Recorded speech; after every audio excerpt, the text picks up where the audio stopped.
Show me.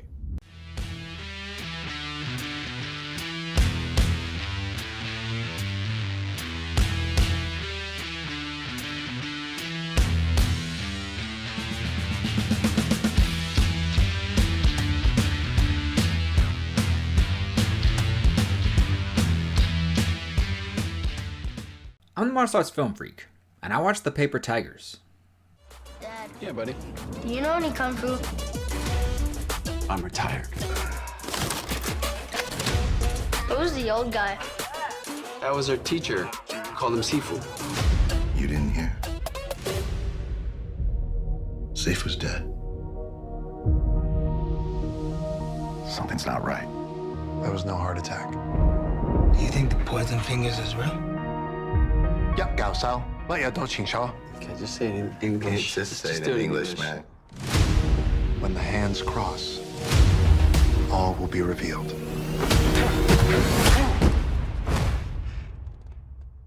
Did he hit me? No, it's just a glance. Just a glance, man. Fine. You got this. You got this. It's fine.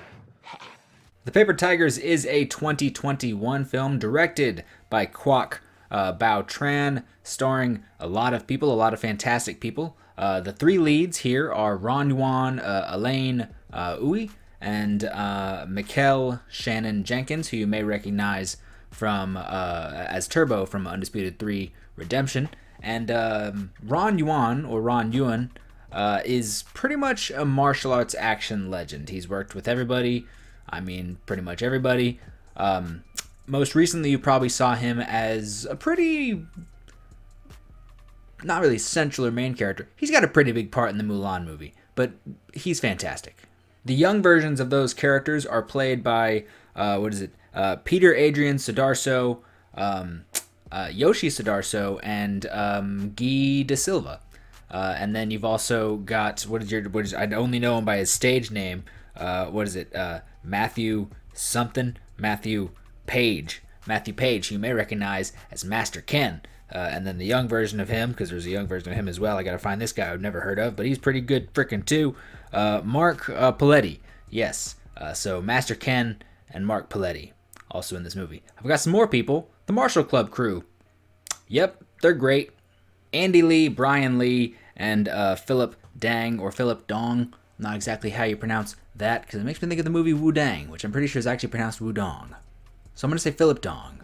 And then you actually also got the villain here, who is Ken Kitugwa, who is also he is I think also the action coordinator, the choreographer for this movie, and he's fantastic. You may recognize him if you've seen it from what is it freaking called? Unlucky Stars, which is on YouTube. You can watch the full movie on YouTube. In fact, I'm not saying like to watch it on YouTube and not pay for it. I think YouTube is like the only place you can find it. So I'll put a link here. You should go watch that. He's good in it, and it's a good movie. And it's also got the Marshall Club guys. But let's talk about The Paper Tigers. So The Paper Tigers is about these three students who were trained by Roger Yuan, who is also in this movie, in Kung Fu. They were trained by Roger Yuan since they were little kids, grew up in their teenage years, kind of jerks, got into a lot of fights, picked on a lot of people. And then as grown men, middle-aged, they're falling apart. They've lost contact with each other. They haven't seen each other in 20 years. They don't practice Kung Fu anymore. And the only reason they reunite is because they hear that their master was murdered, and they decide to track down who did it. In doing so, you get a little bit of antics, get a little bit of hijinks. It's pretty funny. You also get a lot of drama as the characters sort of break down the demons of their past. Now, The Paper Tigers is, in the least, an action comedy. At most, it is a character drama. It is a drama about these three characters dealing with guilt and how they treated their master and their master's teachings. We have these three young men who maybe have not taken their master's lessons to heart.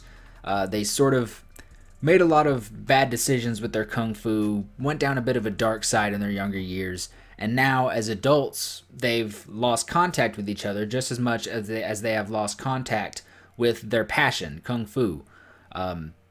They've hurt each other. They've hurt their master. They're looked down on by their master and sort of their whole kung fu community as a disgrace. These three like golden children students now as grown men are nothing. throughout the movie, they are sort of forced to face their wrongdoings. They're forced to face the wrong decisions they made towards each other, towards their master, and towards some people they've hurt. Probably not everybody, though. And throughout the movie, we see our three heroes, our three leads, sort of think deeper on the lessons taught by their master and how they can apply that to who they are now as grown men. Specifically, really, we see that through Elaine Ui's character as a father and as an ex-husband, just trying to do right by himself by doing right by his family. We see them get back in touch with one another, with their lessons, with their teachings, physically, mentally, emotionally, all of it. This is, at its core, a character study. And that is played through wonderfully by really fun performances, really good performances, by just a wonderful cast. Like, Mikel Shannon Jenkins really didn't get to do that much in Undisputed 3, and maybe he even has sort of the weakest character development here, but him playing off Ron Yuan and Elaine Ui, who I think Elaine Ui is really the main character of this movie. He has the depth, the story-driven parts of this film. And then Ron Yuan is kind of like a bit of the heart of this movie. He is maybe still the most in touch with his kung fu. Each of our characters have like something holding them back. Like Mikel Shannon Jenkins is like now a jiu-jitsu guy who pretty much has forgotten all of his kung fu. Elaine Ui is he still has it all mentally. Like, he knows everything he needs to do, but he's so broken down. He hasn't done any training. He doesn't do anything, and his body can't keep up with the instincts he knows he has. And then with Ron Yuan, he is the most in touch probably with his kung fu, but his body physically is the most broken down. He is constantly walking around with a knee brace, and even with that knee brace, he limps every single step. And these ailments carry into the fight scenes. The fight scenes really are not overly flashy, and that is for a reason. Like, with these characters, you're not going to have the most flashy fight scenes. These are broken down has-beens, for lack of a better word. And so while they have to deal with their own problems within the fight scenes, like, you're not just battling the other person, you're battling your own like shortcomings. You have to break through the wall that is your shortcomings before you can fight the other person. It's just, you're already in the fight, so now you have to do both. And so while they're messing with themselves, they have to deal with people who are in fantastic shape, these people who are peak martial artists. They have to go up against Martial Club, who are pretty much just bringing Martial Club to this movie. Imagine being a broken down middle-aged man and Brian Lee steps up to you. Like, you're gonna struggle. And then they have to fight Master Ken, who, Master Ken is essentially this character who, when they were younger, would challenge them and always lost. He couldn't beat the Tigers. And now, they're all middle-aged men. Master Ken is a middle-aged man. However, unlike them, he kept training. He is now a master, and he can now handle them easily because they haven't been training. He's been training his entire life. And then their final fight, which is essentially the bad guy from Kung Fu Killer, Bao Xiang Wang. I don't know. I've never said that dude's name in my life. I'm not going to try again. But he's just this incredible kung fu dude who will just challenge all the masters and kill people for money. And that there is some more interest in that fight scene because he is essentially kind of representing what the Tigers could have been had they continued down the path they were going. Just because when they were younger, even though they were told by their master, like, fighting without purpose is like, there's no honor in fighting without a purpose. It's just bullying, essentially.